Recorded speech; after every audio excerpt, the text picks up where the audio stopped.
नमस्कार। उत्तर प्रदेश की खास खबरों में आपका स्वागत है। आपके साथ में हूं वंदना सरोही। बुलेटिन की शुरुआत करेंगे बड़ी खबर के साथ। यूपी एमएलसी उपचुनाव से जुड़ी ये बड़ी खबर है। बीजेपी प्रत्याशियों ने दाखिल किया है नामांकन।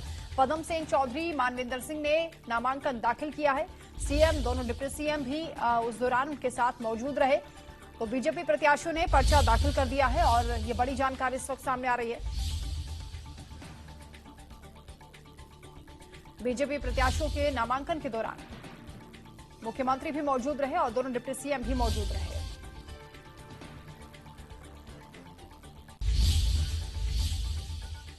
तो बीजेपी प्रत्याशियों के नामांकन के दौरान डिप्टी सीएम ब्रजेश पाठक भी मौजूद थे। तो वहीं इंडिया न्यूज के संवाददाता ने उनसे खास बातचीत की है। सुनिए क्या कुछ कहा।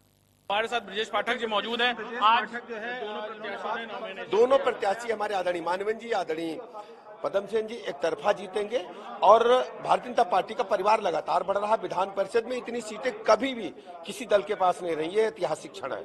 समाजवादी पार्टी के भी कोई कैंडिडेट मतलब नहीं है, वो केवल जानते हैं क्यों लड़ रहे कागज में आने के लिए। बिल्कुल हमारे साथ ब्रजेश पाठक जी थे मौजूद, जो बता रहे थे कि समाजवादी पार्टी के लोग सिर्फ कागज में आने के लिए चुनाव में नॉमिनेशन कर रहे हैं। भारतीय जनता पार्टी की जीत तय है। कैमरामैन अरशद के साथ अभिषेक सिंह, इंडिया न्यूज, लखनऊ। तो वहीं इंडिया न्यूज संवाददाता ने मंत्री जेपीएस राठौर से भी खास बातचीत की है। सुनिए उन्होंने क्या कुछ कहा। मंत्री जेपीएस राठौर साहब हमारे साथ मौजूद हैं। आज दोनों प्रत्याशियों ने नामांकन किया भारतीय जनता पार्टी के लिए। एक फॉर्म समाजवादी पार्टी की तरफ से भी खरीदा गया, सुनने में आ रहा है। अब ये क्या, मुझे तो जानकारी मिली कि शायद 2 खरीदे गए हैं। पहले उनको लगता था कि 1 खरीदेंगे। अब बाद में किसी ने उनको ध्यान दिया हो कि 2 चुनाव अलग अलग हैं। एक तिथि पर चुनाव जरूर हैं, लेकिन दोनों चुनाव अलग अलग कॉन्स्टिट्यूशन अलग अलग हैं।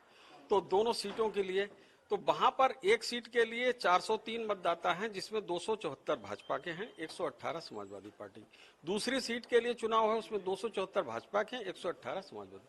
उनकी संभावना कहां कैसे बनती है, दोनों सीटों पर कार्यकाल अलग अलग है, तो इसलिए दोनों अलग अलग चुनाव हैं, एक चुनाव नहीं है। उनके लिए कहीं किसी प्रकार की संभावना ही नहीं है। ये चुनाव क्यों लड़ना चाहते हैं, क्यों हारना चाहते हैं, बुरी तरीके से हारना चाहते हैं, आखिर कितनी बार हारना चाहते हैं, ये नहीं मैं समझ पा रहा हूँ। बसपा और कांग्रेस से उम्मीद कर रहे हैं क्या वो लगता है आपको? नहीं, बसपा के पास है क्या? एक वोट उनके पास है, एक वोट उनके पास है। तो बसपा और कांग्रेस अगर उनको दे भी दे, उम्मीद भी करे, तो भी उनके पास उसके बावजूद भी कोई संभावना नहीं है। हाँ, लेकिन हारने की पक्की व्यवस्था है उनके पास। वो हारने के लिए तैयार हैं और चारों खाने चित भारतीय जनता पार्टी के प्रत्याशी उनको कर देंगे। धन्यवाद। बिल्कुल हमारे साथ मंत्री जेपीएस राठौर थे, जो बता रहे थे कि अगर समाजवादी पार्टी नॉमिनेशन फॉर्म भरती है और नामांकन करती है अपने प्रत्याशियों का, तो भी वो चुनाव नहीं जीत पाएंगे, चाहे उनको कोई भी उम्मीद हो। कैमरामैन अरशद के साथ अभिषेक सिंह, वहीं इंडिया न्यूज संवाददाता ने बीजेपी के दोनों प्रत्याशी पदम सेन चौधरी और मानविंदर सिंह से भी बातचीत की है। सुनिए। अलग अलग सीटों का चुनाव है। 278 वोट मिलेंगे पार्टी को, बहुमत होगा।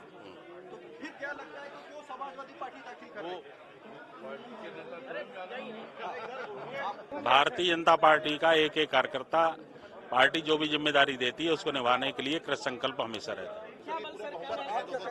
अब ये सोचने का प्रश्न, आपका ज्यादा बड़ा मैंडेट है विधानसभा में, जीत लगभग तय मानी जा रही है। लगभग कुछ नहीं होता है, निश्चित होता है।